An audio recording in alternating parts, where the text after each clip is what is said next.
మనోజ్, నువ్వు నా బిడ్డవి. లక్ష్మీ ప్రసన్న, విష్ణువర్ధన్ బాబు, మనోజ్ కుమార్. నిన్ను ఎలా పెంచానురా నేను? అందరికంటే నిన్నే గారాభంగా పెంచానురా. నీకే ఎక్కువ ఖర్చు పెట్టి చదివించాలని ప్రయత్నం చేశానురా. నువ్వు ఏది అడిగినా నేను నీకు ఇచ్చానురా. కానీ ఈ రోజున నువ్వు చేస్తున్న పని బిడ్డల గుండెల మీద తంతారంటారే, అలా తన్నేవరా. మనసు ఆవేదనతో కింగిపోతుందిరా. నేను మీ అమ్మ ఏడ్చుకుంటున్నావురా. జర్నలిజం ఉన్నది లేనిది, లేనిది ఉన్నట్టు రాస్తున్నారా. నువ్వు నన్ను కొట్టడం ఏంట్రా? నా బిడ్డ నన్ను తాకలా. ఇద్దరం ఘర్షణ పడ్డాం కొన్ని కారణాల వల్ల. ప్రతి ఫ్యామిలీలోనూ ఉంటాయిరా ఇవి. లేనివాడు ఎవరైనా ఉంటే ప్రపంచంలో ఒకరున్నారేమో, 1% ఉంటుందేమో. అటువంటి వాళ్ళ ఇంటికి వెళ్ళి కాళ్ళు గడిగి నిద్ర పూసుకోవచ్చు. భారత భాగవత రామాయణాలు చూశావు కదరా. ఏమిటిది? మీ అమ్మ ఎంత కుమిలిపోతుంది ఈ రోజున హాస్పిటల్ చేరింది. నీ వల్ల హాస్పిటల్ చేరుతాను. చూడు మనోజ్, నీకన్నీ ఇచ్చినా ఈ రోజున నువ్వు నా గుండెల మీద తనడమే కాకుండా అపకీర్తి తీసుకొచ్చావు. ఏదేదో రాశావు, ఏదేదో చెప్తున్నావు. కొంతమంది జర్నలిస్టులు ఉన్నది లేనిది, లేనిది ఉన్నట్టు రాసేవాళ్ళ తత్వం వాళ్ళకి. ఎందుకంటే టీఆర్పీ పెరగాలి. ఇది వాళ్ళ నైజం. మనం మార్చలేము. వాళ్ళందరి మీద మన కోర్టుకు వెళ్ళలేము. వాక్ స్వాతంత్రం అంటారు, ప్రజాస్వామ్యం అంటారు. ప్రజాస్వామ్యంలో కూడా కొన్ని హద్దులు ఉన్నాయి. ఇది నీకు తెలుసు అనుకున్నా. ఎంత మంచి నటుడివి నువ్వు. నీ భార్య మాటలు విని తాగుడుకు అలవాటు పడిపోయావు. వింటున్నావా మనోజ్? ఎవరిని నమ్మాలో ఎవరిని నమ్మకూడదో పరిస్థితి తీసుకొచ్చావు. విద్యాలయాలు ఎంత గొప్పవిరా. మనం 25% కులమతాలకు అతీతంగా ఫ్రీ ఎడ్యుకేషన్ ఇస్తున్నాంరా. క్యాస్ట్ అనేది తీసేసానురా 92లో ప్రాస్పెక్ట్స్లో. నువ్వు చదువుకున్నావురా. అక్కడ చదువుకున్న బిడ్డలు ఐఏఎస్, ఐపీఎస్ అయ్యారురా. ఎంతోమంది గొప్పవాళ్ళు అయ్యారురా. నువ్వు నటుడుగా ఎంతో గొప్పవాడివి. తాగుడికి అలవాడబడి నువ్వు నీ భార్య ఇంట్లో బిహేవ్ చేస్తున్న విధానం ఆ భగవంతుడు సర్వేశ్వరుడు తెలుసు. భగవంతుడు చూస్తున్నాడు రా. నేను తప్పు చేసినా, నువ్వు తప్పు చేసినా, ఎవరు తప్పు చేసినా. ఎంత అవకాశం ఇచ్చావు మాట్లాడుకునేదానికి అందరికీ.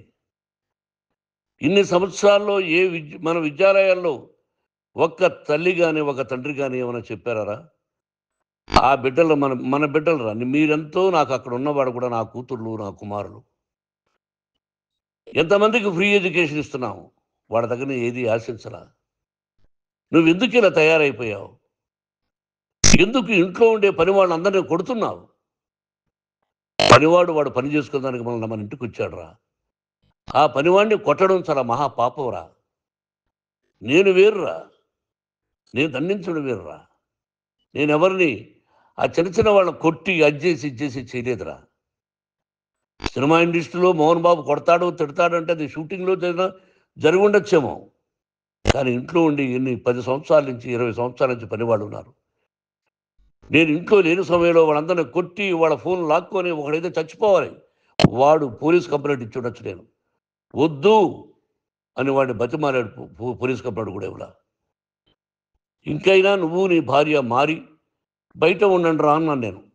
లేదు డాడీ, తప్పు చేయలేని ఒకసారి వచ్చావు, మళ్ళీ తప్పు చేశావు, మళ్ళీ వెళ్ళావు, మళ్ళీ ఈసారి తప్పు చేయనన్నావు.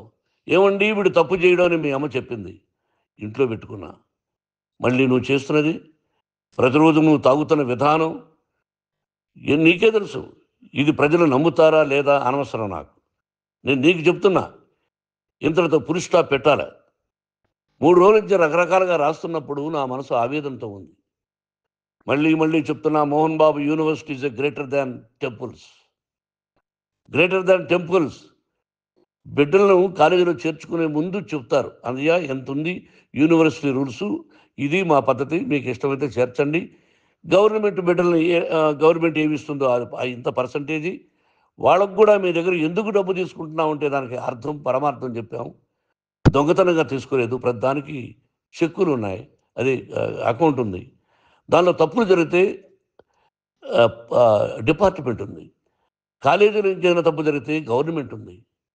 ఇవన్నీ నీకు తెలుసు.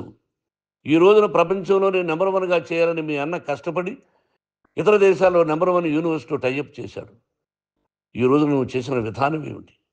నువ్వే ఒకప్పుడు నాకు ఇవి ఏమొద్దు నేను యాక్టింగ్ అన్నావు. ఈ రోజున ఏం చేస్తున్నావు? విద్యాలయాల మీద పడ్డావు. తల్లిదండ్రులు చాలా గొప్పవాళ్ళరా. కొంతమందికి డబ్బు కట్టలేకపోవచ్చు, కట్టని వాళ్ళకు కొంత సహాయం చేసావు. అంతా సహాయం చేయలేము. బ్యాంకుల్లో డబ్బు కట్టాలి, లెక్చరర్స్కి డబ్బులు ఇవ్వాలి, యూనివర్సిటీ బ్రహ్మాండంగా నడపాలంటే మంచి లెక్చరర్స్ కావాలి. ఇవన్నీ తెలిసి చేస్తున్నావురా 32, 33 సంవత్సరాల నుంచి.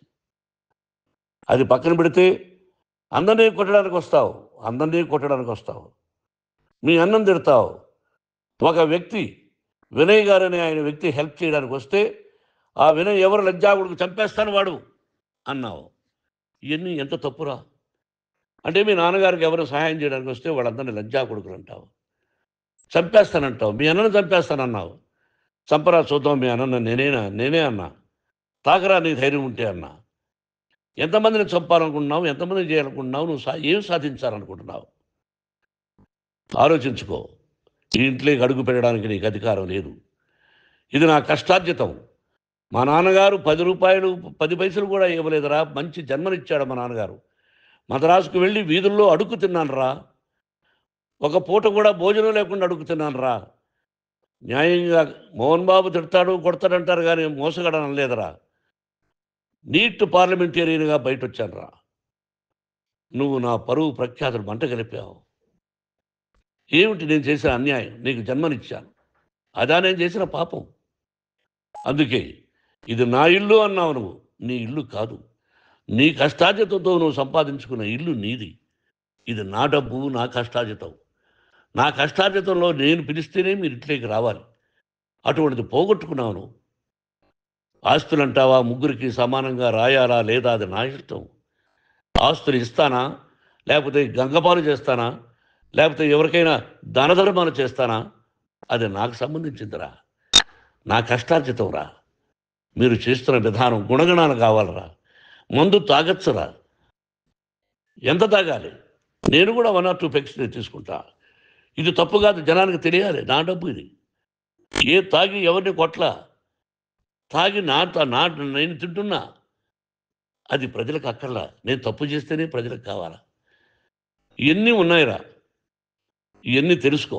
జర్నలిస్ట్ సోదరులారా, మీకు నా గతాన్ని తెలుసు, నా భవిష్యత్తు, నేను ఎక్కడి నుంచి వచ్చాను కూడా మీకు తెలుసు. ఈ రోజున మీరు రాస్తున్న విధానం, నా బిడ్డ నన్ను కొట్టాడన్నారు. ఎంత తప్పు! ఈ రోజున నా బిడ్డ మీద కోపంతో అవును చెప్పచ్చు. కాదు, వాడు నా మీద చెయ్యెత్తలేదు. నేను ఘర్షణ పడ్డాం. ఘర్షణ వేరు, కొట్టుకోవడం వేరు. గాయాలతో హాస్పిటల్కి వచ్చి కుంటుకుంటుగా నడిచాడు. మళ్ళీ ఏమని పోలీస్ స్టేషన్కి వెళ్ళి చెప్పాడు.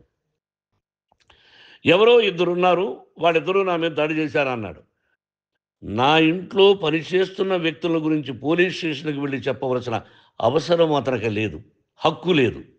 పోలీస్ డిపార్ట్మెంట్ కూడా తెలుసుకోవాల్సిన విషయం. నా ఇంట్లో ఉండే వర్కర్స్ మీద నేను కంప్లైంట్ ఇవ్వాలి. నువ్వు పర్మిషన్ లేకుండా నా ఇంట్లోకి నువ్వు చొరబడి ఇల్లు నాదంటూ ఇంట్లో పనిచేస్తున్న వర్కర్స్ మీద కంప్లైంట్ ఇచ్చావు. అది ఎంతవరకు పోలీసు న్యాయమో రూల్సో చూద్దాం. పోలీస్ డిపార్ట్మెంట్ ఇంటికి వచ్చింది. వాళ్ళకి రాశాను ఉత్తరం. అయ్యా, నేను సీనియర్ సిటిజన్ని, నాకు రక్షణ లేకుండా ఉంది. నా బిడ్డ వల్ల నా ఇంట్లో నుంచి నా బిడ్డను పంపించేసి ఇది నా ఇల్లని. వాళ్ళు నాకు సమాధానం ఇవ్వలేదు. ఇవ్వకపోగా ఎవరిని పట్టించుకోలేదు.